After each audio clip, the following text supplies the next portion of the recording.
बड़ा उपनिषदकार बड़ा सुंदर कहते हैं, लघुत्वम आरोग्यमुलोलुपत्वम। जब मैं योग के मार्ग में प्रशस्त हूं तो मैं कैसे जानूं कि मैं योग कर रहा हूं? मेरे को प्रमाण दीजिए कि मैं योग के मार्ग पर लगा हुआ हूं। उसके लक्षण मेरे शरीर के अंदर उत्पन्न होने चाहिए।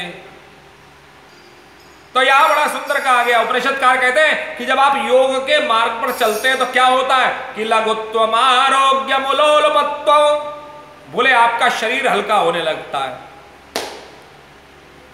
बोले हाँ। जब आप योग के मार्ग पर चलते हैं तो आपका शरीर क्या होता है? बोले शरीर हल्का होने लग। अच्छा, हमारा शरीर कैसे भारी है? जरा विचार करिए। शरीर हमारा क्या ये लंबी चौड़ी जो काया इससे भारी है? ये जो ऊपर चर्बी चढ़ी हुई है शरीर क्या इससे भारी है? विचार करिए। क्यों? शरीर इससे भारी है? नहीं, शरीर भारी ये ऊपरी काया से नहीं है, शरीर भारी अंदर से है। एक बार अगर आपका शरीर शौच क्रिया के द्वारा, मल क्रिया के द्वारा साफ हो जाए तो आपको क्या लगता है? अरे साहब आज तो शरीर बड़ा हल्का हो गया। अभी तो हमारी अंदर की स्वच्छीकरण की प्रक्रिया भी हमारी सही नहीं है। जरा विचार करिए, हम लोग जो खाते हैं वह खाना हमारा सही प्रकार से अंदर तक नहीं जाता है। वह छिद्रों में भर करके जो है, जो हमारे छोटे छोटे यहां से प्रारंभ हुआ, ये यहां से यूं घूमता हुआ यूं घूमता हुआ यूं घूमता हुआ यहां पे पहुंचा। तो हमने अगर 4 रोटी खाई तो 4 में से 2 रोटियां तो बीच में ही दाने में अटक गई। 2 रोटियां जो पहुंची उनमें से 1 पच पाई। नियम दिया गया है साहब कि आपको 16 घंटे उपवास रखना चाहिए। हाँ, नियम दिया गया है कि आपको 16 घंटे उपवास रखना चाहिए। अब 16 घंटे उपवास कैसे रखे महाराज? नियम है। और अब तो पश्चिम कह रहा है कि आपको 24 घंटे केवल और केवल उपवास रखिए। हफ्ते में 1 बार, ज्यादा कर सके तो हफ्ते में 2 बार आप उपवास रखिए। उससे आपकी शरीर का जो इम्यूनिटी सिस्टम है, जो आपके शरीर की जो एनर्जी लेवल है वो बढ़ेगा। आपके शरीर का जो फैट है, जो कोलेस्ट्रॉल है, वह सब बिल्कुल ठीक से आ जाएगा। जरा विचार करिए, ये तो पश्चिम कह रहा है उपवास करो, उपवास करो, उपवास, गो फॉर द फास्ट। हाँ, और 16 घंटे कोई भी आप देखिए, हमारे शरीर में हम 3 प्रकार, हम क्या बोले, हमारे शरीर को 3 प्रकार से प्राण शक्ति कैसे जागृत होती है? प्राण शक्ति जागृत होती है जब आपकी शरीर का जो अंदरूनी क्रिया है, जो अंदरूनी शरीर हिस्सा है, वह अगर साफ रहेगा, वह अगर रोग मुक्त रहेगा तो आपके शरीर की प्राण शक्ति जागृत होगी। प्राण शक्ति से अभिप्राय है द हीलिंग सिस्टम। जो बीमार है उनके लिए भी प्रक्रिया है।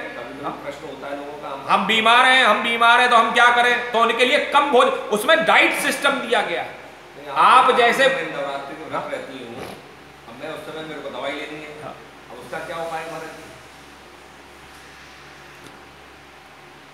जैसे कि अभी महाराज जी ने कहा, हम लोग जरा विचार करिए, जैसे अभी महाराज जी ने कहा कि भाई हम बीमार हैं, बीमारी व्यक्ति आपत्ति काले मर्यादा नास्ति, बड़ा सुंदर कह दिया हमारे यहाँ। तो व्रत में आपत्ति काल नहीं है, एक ही बात कह दी, आपत्ति काले मर्यादा नास्ति। लेकिन आपत्ति काल में भी व्यवस्था दी गई है।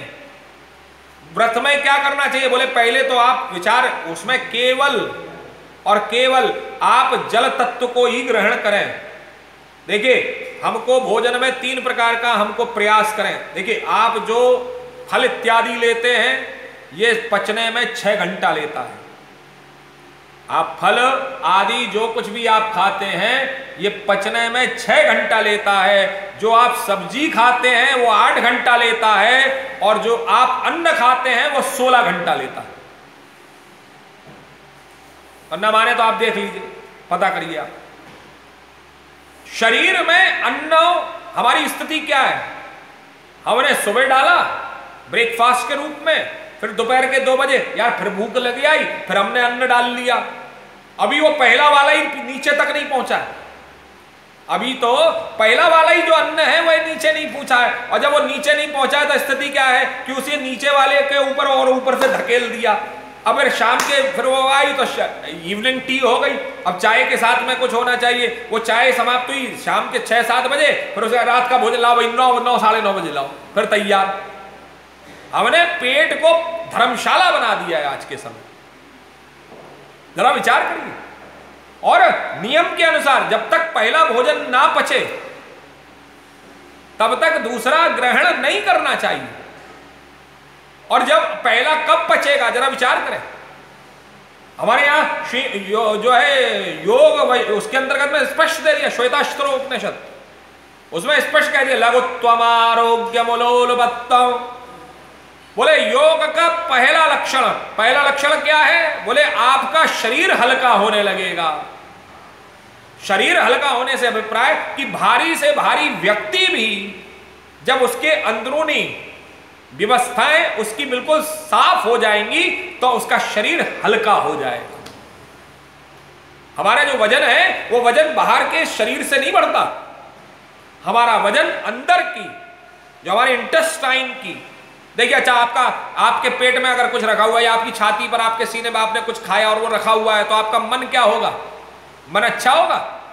खट्टी खट्टी डकारें आ रही हैं, जरा विचार करिए। तो पहला हमको शरीर को हल्का रखने का बोले योग का पहला चरण है। बोले योग का पहला चरण क्या है? जैसे ही आप योग में प्रविष्ट होंगे वैसे आपका क्या होगा? आपका शरीर हल्का होने लगेगा। लघुत्वम आरोग्यमुलोलुपत्वम। आहा, बोले आपका शरीर जब हल्का होगा तो क्या होगा? आप आरोग्यवान होंगे। दूसरा लक्षण, शरीर के हल्के होते ही क्या होगा? आप आरोग्यवान होंगे। आपने कभी विचार किया कि जो 9 दिनों तक 9 दिन तक उपवास करती है हमारी मातृशक्तियां, और 9वें दिन जैसे ही आप अन्न खाती है तो क्या होता है? 9वें दिन शाम को जब आप लोग अन्न को खाते हैं तो क्या होता है? अन्न भी हमारे यहां ज्यादा नहीं खाने की परमिशन दी गई है। अन्न को भी कहा गया कम खाओ। अन्न केवल इतना, अन्न में नशा होता है। खाना खाते ही दोपहर का भोजन करते ही क्या होता है? क्या स्थिति होती है? नींद आती है साहब, आंखें झपक रही हैं, अरे साहब बड़े वो क्या ऐसा करता है आदमी। इसीलिए हमारे यहां पर कथा इत्यादि में जरा विचार करिए क्या कहा गया है। अनुष्ठान के दिनों में स्पष्ट कह दिया गया है, बोले क्या कि भोजन करके ना बैठे, भोजन करके ना बैठे, और अगर ले भी तो इतना लें कि केवल आपका पेट, हम पेट भरने के बाद में भी हम उसमें एक आध ऊपर से एक्स्ट्रा डाल देते हैं। आज वस्तुतः स्थिति ऐसी हो रही है, if I am not wrong, कि पेट भरने के बाद में भी यार मन नहीं माना, लाओ चलते चलते एक गोलगप्पा तो खा ही लेते। जरा विचार करिए, चलते चलते मन नहीं माना तो लाओ यार एक चीज ये भी ले लेते हैं। जबकि नियम बोले अन्न को पचने में 16 घंटा लगता है, सब्जी को पचने में 8 घंटा लगता है, और फल इत्यादि को पचने में 6 घंटा लगता है। आप लोगों ने विचार किया जब हम बीमार पड़ते हैं तो डॉक्टर सबसे पहले क्या काम करता है? जब ज्यादा केस सीरियस हो जाता है, सीवियर हो जाता, तो डॉक्टर सबसे पहले कहता है इसका बाहर का भोजन बंद करो, इसको केवल खिचड़ी खिलाओ। और जब खिचड़ी भी खाने की स्थिति अवस्था नहीं होती है, व्यवस्था नहीं होती है, तो डॉक्टर कहता है इसको सब चीजें बंद कर दो, बाहर का पानी तक मत दो, केवल ग्लूकोज की बोतल लगा देता है और कहता है पानी भी इसके होठों पे लगाओ बस, जिससे इसके होठ गीले रहे, बाकी शरीर के अंदर बाहर से आने वाली सारी चीजें खत्म।